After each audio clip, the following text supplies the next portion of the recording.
The issues we face right now on branded is not about getting to do your verification. Now the issue is knowing the rightful process to do your verification on branded. In this video, I'm going to be showing you how, or telling you how you can go about the verification on your ID. Most of us have gotten our ID. Now the process of verification is actually the problem. When you get to the verification process, we normally get accepted, and at the end you get a message that your branded account has been banned or shadow banned.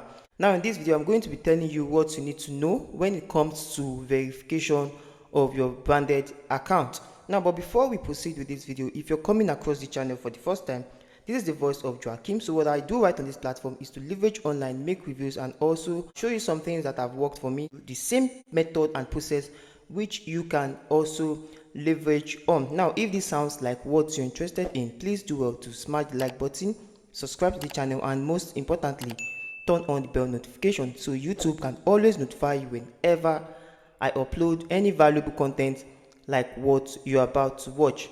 Now, in this particular interface, this is a branded account. For some of us that are new to branded is one of the high-paying survey platform you can come across in today's world, and they are actually trusted, and the review so far is still as though they just started.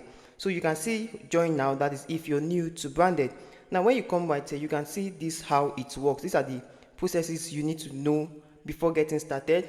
That you need to build your profile, you need to take surveys. Now when you take surveys, you get paid. Now the process of getting your verification done properly without any issues lies on your hand. Now for instance, you have gotten the driver's license, the ID card, the international passports, as the case may be, because there are lots of requirements you can use to verify your account.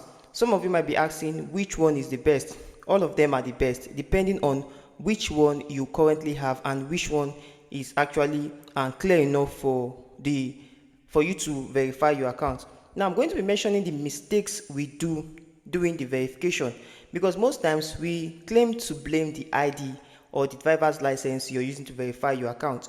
The mistakes actually are coming from your own end. But before we dive into explaining or elaborating more on the mistakes we make, now when you come right here, these are the methods or modes of payment when you want to place withdrawal on your account. Now I'm going to be taking this as though you are new to branded. When you look at the first one, it is actually PayPal. So for some of us that are into withdrawing via PayPal, now I'm going to be talking from experience from my students. We have students who have withdrawn via PayPal the first time, second time, then the third time. They were asked for ID. Now why were they asked for ID? That I'm still going to be explaining. But right now, when you come over to the next one, you can see bank transfer. Now this bank transfer is majorly overlooked. When you look at this bank transfer, this actually means that if you have a foreign bank account, you can quickly place your withdrawal via this method. And so far, for the student I have and the advanced student I have on surveys, some of them have been withdrawing via different means and without having to be requesting for UK ID or the likes of it. Now this bank transfer, you can actually get a bank account from your Grey or Leather bank or the likes of other banks.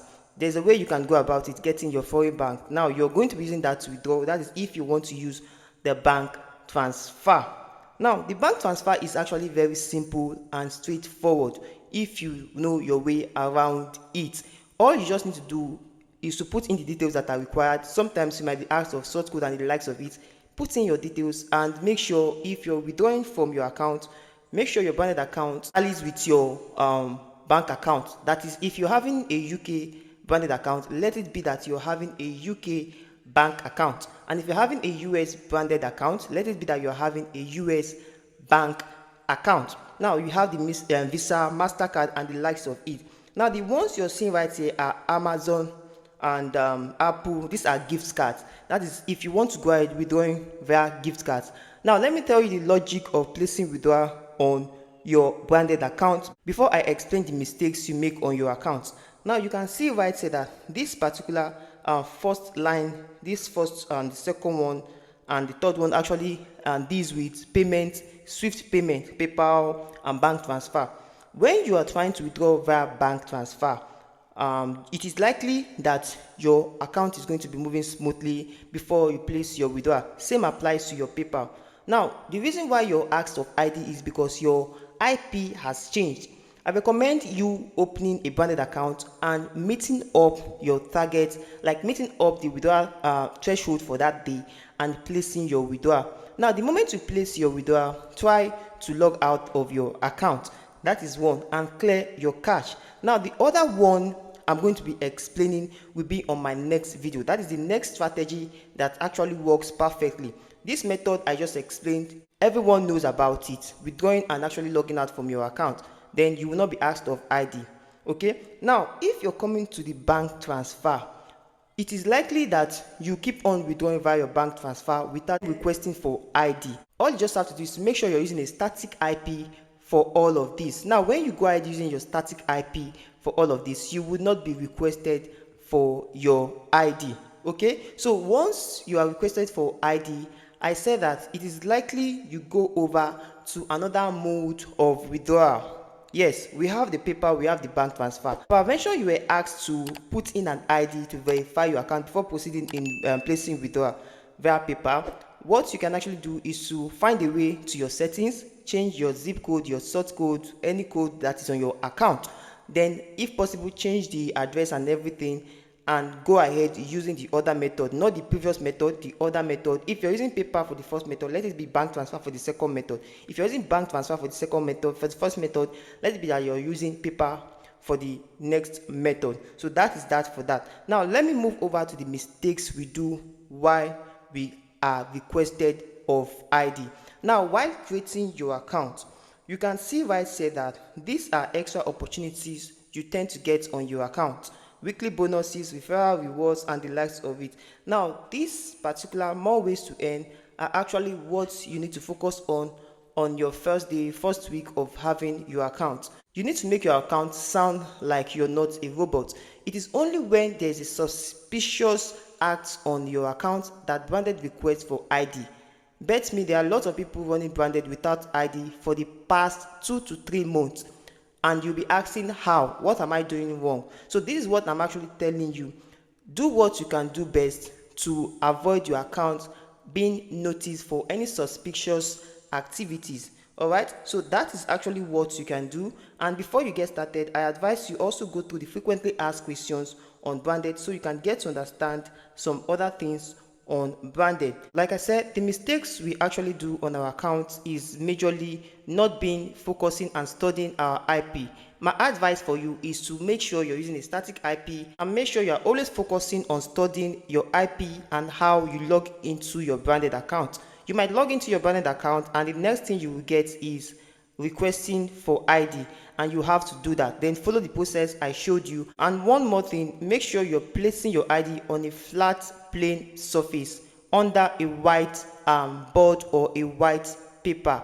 So that is how to avoid being asked of ID and also know the mistakes you're doing.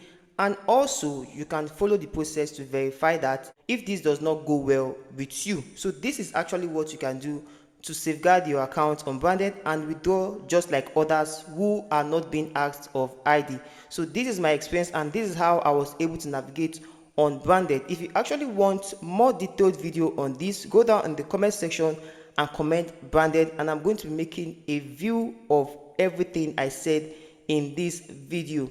And so thank you for watching this video to this point. I hope you understood and got much value from this video. And if you did, please do well to smash the like button, subscribe to the channel, and most importantly, turn on the bell notification so YouTube can notify you whenever I upload any valuable content like what you just watched. However, it is always advisable you join my social media platforms, my Telegram channel, and my WhatsApp group, where you can actually get to understand more better how all these platforms work. So thank you for watching and see you on my next video.